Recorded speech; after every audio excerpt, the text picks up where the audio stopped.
Welcome to my channel. अस्सलामुअलैकुम। हमारा आज का बेबीज़ बॉयज़ नेम है शुएब।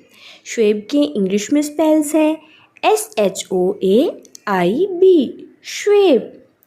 इस नेम का मज़हब है इस्लाम और इस नेम का जिन्स है लड़का। ये इस्लामिक नेम है और लड़कों के लिए रखा जाता है ये नाम शुएब। इस नेम के मायने हैं राहे रास्त पर लाने वाला, रहनुमा। शुएब। इस नेम के हरूफ की बात करते हैं तो उर्दू में इसके 4 हरूफ के साथ एक लफ्ज़ बनता है और इंग्लिश में इसके 6 लेटर्स 1 वर्ड, शुएब।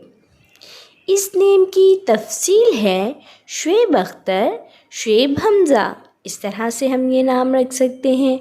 आप भी अपने नाम का मायने जानने के लिए कमेंट्स में अपना नाम लिखें और मायने जानिए। एंड अपने नाम की स्पेशल वीडियो बनवाने के लिए भी आप मेरे कमेंट बॉक्स में अपना नाम कमेंट कर सकते हैं। Please like the video, subscribe my channel and comment your name for meaning. मिलते हैं नेक्स्ट वीडियो में न्यू नेम न्यू वीडियो के साथ। अपना ख्याल रखिएगा, दुआओं में याद रखिएगा। अल्लाह हाफिज़।